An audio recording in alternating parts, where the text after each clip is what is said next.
Hello दोस्तों, welcome back to world of books where we dive into beautiful stories. Truck के tyre के नीचे आने से पहले ही मुझे एक अजीब सी आवाज़ सुनाई दी, जैसे कुछ टूट गया हो।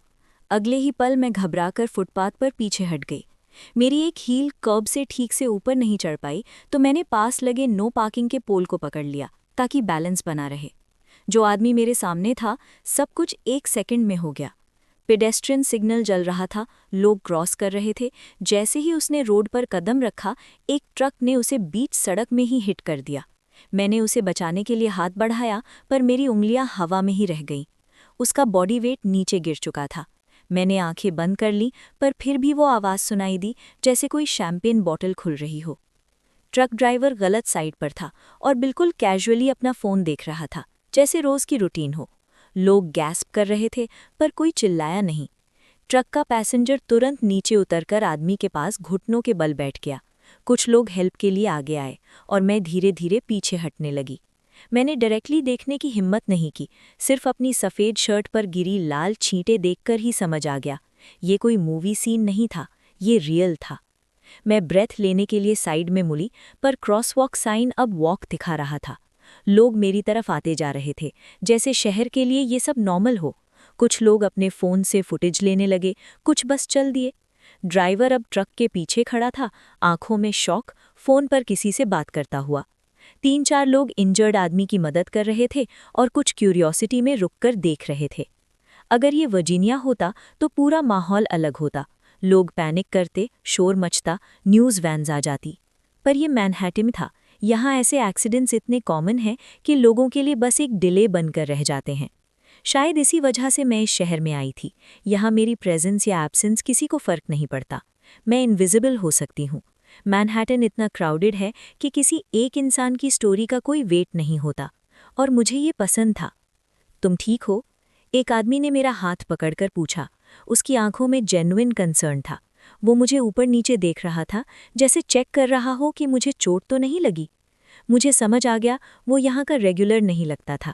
शायद किसी और जगह से था, जहाँ लोग अभी भी स्ट्रेंजर्स के लिए एम्पैथी रखते हैं। तुम हर्ट तो नहीं हो? उसने दोबारा पूछा।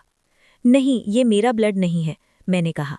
मैं बस उसके पास खड़ी थी जब मैं रुक गई। मैंने सब अपनी आंखों के सामने देखा था। मैंने खुद को संभालने की कोशिश की। स्ट्रॉन्ग रहने की आदत, जो शहर के कंक्रीट के साथ धीरे धीरे बनी थी, अब काम नहीं कर रही थी। मेरे स्टमक में अजीब सी फीलिंग हो रही थी। मैंने हाथ से अपना मुंह कवर किया। मेरे लिप्स पर कुछ चिपचिपा सा लगा, और ब्लड, ज्यादा ब्लड। मैंने नीचे देखा, मेरी शर्ट लाल थी, पर वो मेरा खून नहीं था। फिर भी वो मेरी स्किन से चिपक रहा था। मुझे चक्कर आने लगा। पानी चाहिए था। मैं अपनी नाक दबाना चाहती थी, फॉरहेड रब करना चाहती थी, पर खुद को टच करने से डर लग रहा था। ये क्या मेरे फेस पर है? मैंने धीरे से पूछा। उस आदमी ने मेरी बात सुनी, फिर आसपास देखा। वो यहाँ पास ही एक कॉफ़ी शॉप है, उसने कहा। वहाँ बाथरूम होगा। वो मेरा हाथ पकड़कर मुझे वहाँ ले चला। कॉफ़ी शॉप के डोर पर पहुँचते ही उसने मेरे लिए डोर होल्ड किया। मैं पलटकर एक्सीडेंट की जगह देखी। मैं सिर्फ कुछ फीट दूर थी, शायद 15 या 20 कदम। एक मीटिंग के लिए मैं वहीं जा रही थी। मैंने सोचा, जो आदमी मर गया, वो अपनी डेस्टिनेशन से कितना दूर होगा। एक औरत दोनों हाथों में कॉफ़ी पकड़े हुए मेरे पास से निकलने की कोशिश करती है। जैसे ही उसकी नज़र मेरी शर्ट पर पड़ती है, वो रुक जाती है और तुरंत पीछे हट जाती है, ताकि हमें जगह मिल सके। हम दोनों बिल्डिंग के अंदर आ जाते हैं। मैं विमेंस रेस्टरूम की तरफ बढ़ती हूँ, पर डोर लॉक्ड होता है। वो आदमी बिना कुछ कहे मेंस रेस्टरूम का डोर खोलता है और मुझे अंदर आने का इशारा करता है। वो डोर बंद नहीं करता, बस सिंक तक जाता है और पानी चला देता है। मैं मिरर में खुद को देखती हूँ, थोड़ा रिलीफ मिलता है। चेहरे पर ज्यादा ब्लड नहीं है, बस गालों पर कुछ सूखने के निशान और आईब्रोज के ऊपर हल्का सा स्प्रे। शर्ट का हाल ज्यादा खराब है। वो आदमी पेपर टॉवल्स निकालता है, सिंक में भिगोता है और मुझे देता है। फिर और टॉवल्स लेने लगता है। खून की स्मेल हवा में फैली हुई है, और वो स्मेल मुझे अचानक बचपन की किसी याद में ले जाती है, जब मैं बहुत छोटी थी। इतने सालों बाद भी ये स्मेल याद रह जाती है। मुझे उल्टी आने जैसा लगता है। मैं सांस रोकने की कोशिश करती हूँ, पर मुझे बस एक ही थॉट आ रहा है, ये शर्ट अभी उतारनी है, अभी। मैं कांपते हाथों से बटन्स खोलती हूँ, शर्ट निकालकर सिंक के नीचे रख देती हूँ।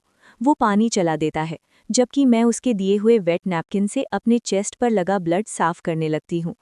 वो डोर की तरफ बढ़ता है, पर मुझे अकेला छोड़ने के बजाय बाथरूम का लॉक लगा देता है ताकि कोई अंदर ना आ जाए जब मैं बिना शर्ट के हूँ। ये थोड़ा अनकंफर्टेबल लगता है।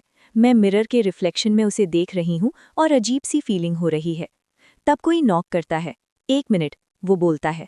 मैं थोड़ा रिलैक्स करती हूँ। कम से कम अगर ज़रूरत पड़ी तो बाहर कोई तो सुन लेगा। मैं अपना ध्यान साफ करने पर लगाती हूँ। नेक और चेस्ट से ब्लड हट चुका है। मैं हेयरलाइन चेक करती हूँ, मिरर में लेफ्ट राइट देखते हुए। सिर्फ 1 इंच के डार्क रूट्स दिख रहे हैं जो धीरे धीरे लाइटर शेड में फेड हो रहे हैं। ये लो, वो कहता है, अपनी क्रिस्प वाइट शर्ट के बटन्स को उंगलियों से पकड़ते हुए। ये पहन लो। उसने अपना सूट जैकेट पहले ही उतार दिया था, जो अब डोर पर लटक रहा है। शर्ट के नीचे उसकी बॉडी टोन्ड है, लीन और स्ट्रॉन्ग। उसकी शर्ट अब मुझसे ज्यादा उसके काम की है। उसे मीटिंग में जाना है, पर फिर भी वो मुझे ही दे रहा है। मैं शर्ट ले लेती हूँ, कुछ और पेपर टॉवल्स उठाकर अपनी स्किन ड्राई करती हूँ, फिर शर्ट पहनकर बटन्स लगाने लगती हूँ। मिरर में मैं थोड़ी रिडिक्युलस लग रही हूँ, पर कम से कम किसी और का खून मेरी शर्ट पर नहीं है। सिल्वर लाइनिंग, शायद। मैं अपनी भीगी हुई शर्ट सिंक से निकालती हूँ। अब उसे बचाया नहीं जा सकता। मैं उसे डस्टबिन में डाल देती हूँ। फिर सिंक पकड़कर अपनी रिफ्लेक्शन को देखती हूँ। मेरी आंखें थकी हुई लग रही हैं, बिल्कुल खाली। जो कुछ अभी देखा उसने मेरी आई कलर को भी डल कर दिया है, हेजल से मडी ब्राउन जैसा। मैं गालों को रब करती हूँ, थोड़ा कलर लाने की कोशिश में, पर कोई फर्क नहीं। मैं वॉल के सहारे खड़ी हो जाती हूँ, मिरर से मुंह फेर कर। वो आदमी मेरी सिचुएशन को साइलेंटली ऑब्जर्व करता है। थोड़ी देर बाद कहता है, तुम शॉक में तो नहीं हो? पता नहीं, मैं ऑनेस्टली कहती हूँ, शायद हूँ। तुम ठीक हो, वो बोलता है, इससे बुरा भी देखा है। मैं सिल हल्का झुका लेती हूँ, उसकी बात समझने की कोशिश करते हुए। वो आई कांटेक्ट तोड़ देता है, जैसे और देखना मुश्किल हो। मैं सोचती हूँ, उसने ऐसा क्या देखा होगा जो इससे भी ज्यादा बुरा हो, या फिर शायद ये शहर ही लोगों को ऐसा बना देता है। क्या तुम डॉक्टर हो? मैं पूछती हूँ। वो हेड शेक करता है। नहीं, रियल एस्टेट में हूँ, पहले था। वो आगे बढ़कर मेरे शोल्डर से चिपका हुआ कुछ हटा देता है, शायद शर्ट पर लगा कोई स्टेन। फिर हाथ हटा लेता है और एक पल के लिए मुझे देखता है। उसकी आंखें बिल्कुल उस सूट के जैसी हैं, शार्प, एक्सपेंसिव शेड। वो हैंडसम है, पर उसमें कुछ ऐसा है जो थोड़ा ऑफ लगता है, जैसे वो खुद को छुपाना चाहता हो, जैसे उसे इनविजिबल रहना पसंद हो। इस शहर में, बिल्कुल मेरी तरह।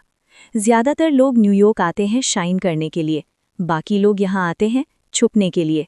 तुम्हारा नाम? मैं पूछती हूँ। लोन। मेरा नाम सुनकर वो एक पल रुकता है, फिर नॉर्मल हो जाता है। जेरमी, वो कहता है। वो सिंक के पास जाकर दोबारा पानी चलाता है और हाथ धोने लगता है। मैं चुपचाप मिरर में उसे देखती रहती हूँ। उसने जो कहा, "I've seen worse", उसका मतलब क्या था? रियल एस्टेट में होते हुए भी ऐसा क्या देख लिया जो इस एक्सीडेंट से भी ज्यादा डार्क हो? तुमने अपने हाथ का क्या किया? मैं पूछती हूँ। वो मिरर में मेरी तरफ देखता है। क्या मतलब? तुमने कहा था तुमने इससे भी बुरा देखा है। तुमने क्या देखा है? वो पानी बंद करता है, हाथ सुखाता है और मेरी तरफ मुड़ता है। सच में जानना चाहती हो? वो पूछता है। मैं सिर हिला देती हूँ। वो पेपर टॉवल डस्टबिन में फेंक देता है और हाथ पॉकेट्स में डाल लेता है। उसका चेहरा पहले से भी ज्यादा सीरियस लग रहा है। वो मुझे देख रहा है, पर जैसे इस पल से जुड़ा हुआ नहीं है। मैंने कुछ महीने पहले एक छोटी सी लड़की की लाश झील से निकलते देखी थी, सिर्फ 8 साल की। मेरी सांस एकदम अटक जाती है। मैं तुरंत हाथ गले के पास ले जाती हूँ। उसके चेहरे पर सैडनेस नहीं, बल्कि गहरी सी बेचैनी है। सॉरी, मैं धीरे से बोलती हूँ, मुझे अफसोस है तुम्हारी बेटी के लिए। तुम्हारे साथ क्या हुआ? वो पूछता है। काउंटर के पास झुककर खड़ा हो जाता है, जैसे वो इस बात के लिए मेंटली रेडी हो। उसकी आवाज़ से लगता है जैसे उसने बहुत सी कहानियां सुनी हैं और हर एक उसे थोड़ा और हैवी बना गई हो। मैं बोलने से पहले एक गहरी सांस लेती हूँ, क्योंकि जो मैं कहने वाली हूँ वो उसके सामने बहुत छोटी लग रही है। मेरी माँ पिछले हफ्ते गुजर गई, मैं बोलती हूँ, ऑलमोस्ट शर्मिंदा महसूस करते हुए। वो रिएक्ट नहीं करता, बिल्कुल भी नहीं, जैसे उसे लगा हो मेरी बात और ज्यादा पेनफुल होगी। बीमार थी? वो पूछता है। कैंसर, मैं जवाब देती हूँ। पिछले साल से मैं उसकी देखभाल कर रही थी। आज पहली बार मैं अपार्टमेंट से बाहर निकली हूँ। मेरी नब्ज तेज चल रही है। मैं अपना हाथ पकड़ लेती हूँ। कई हफ्तों बाद। हम दोनों कुछ सेकंड्स तक चुप रहते हैं। मुझे कुछ और कहना है, पर मुझे समझ नहीं आ रहा क्या। इतनी गहरी बात किसी अनजान के साथ मैंने पहले कभी नहीं की। मुझे ये कॉन्वर्सेशन ख़त्म करनी है, क्योंकि आगे ये जाएगी कहाँ। ये ख़त्म नहीं होती, बस रुक जाती है। वो दोबारा मिरर की तरफ देखता है, अपने बालों की एक लड़ी पीछे करता हुआ। मुझे मीटिंग के लिए निकलना होगा, वो कहता है। तुम ठीक रहोगी? मैं मिरर में अपनी ही रिफ्लेक्शन को देखती हूँ। हाँ, मैं ठीक हूँ। सच? वो थोड़ा डाउट के साथ पूछता है। हाँ, मैं रिपीट करती हूँ। थैंक यू, मदद के लिए। मैं चाहती हूँ वो मुस्कुराए, पर इस मोमेंट में मुस्कान फिट नहीं होती। वो बस हल्का सा कंधे उचकाता है। ओके, फिर। वो डोर अनलॉक करता है और मुझे पहले बाहर जाने देता है। मैं उससे बाहर देखना नहीं चाहती, इसलिए रुक जाती हूँ। फिर भी उसकी काइंडनेस के लिए मैं कुछ और कहना चाहती हूँ, शायद शर्ट वापस देने का। तब मेरी नज़र उसके हाथ पर पड़ती है। शादी की रिंग। बाथरूम और कॉफ़ी शॉप से निकलकर हम भीड़ भरी सड़कों पर आ जाते हैं। एक एम्बुलेंस खड़ी है, ट्रैफिक दोनों तरफ से रोका हुआ है। मैं वापस एक्सीडेंट की जगह की तरफ जाती हूँ। पुलिस लोग गवाहों के स्टेटमेंट्स लिख रहे हैं। मैं भी अपना स्टेटमेंट देती हूँ, कॉन्टैक्ट डिटेल्स के साथ। मुझे नहीं लगता मेरी बात ज़्यादा मदद करेगी। मैंने एक्सीडेंट देखा ही नहीं। मैं बस इतना करीब थी कि सब सुन पाई।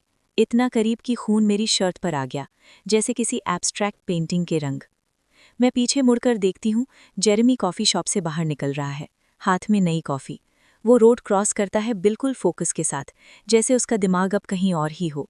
शायद अपनी वाइफ के साथ, शायद इस बात पर कि उसे क्या कहना होगा जब कोई मिसिंग होने के बारे में पूछेगा।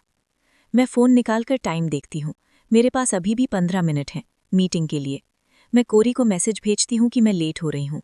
मेरे हाथ अब पहले से ज़्यादा काँप रहे हैं, क्योंकि अब वो अजनबी यहाँ नहीं है जो मुझे डिस्ट्रैक्ट कर सके। कॉफ़ी शायद थोड़ा हेल्प करे। मॉर्फीन ने पिछले हफ्ते हॉस्पिस के बाद मेरी माँ के अपार्टमेंट से सब कुछ उठा लिया था, सिर्फ यादें छोड़कर। मैं इतनी परेशान थी कि एक चीज़ छुपाना भूल गई, और अब मुझे सच में थोड़ी सी स्ट्रेंथ की ज़रूरत है। तो ये थी आज की स्टोरी दोस्तों। कैसी लगी आपको कमेंट में ज़रूर बताइए।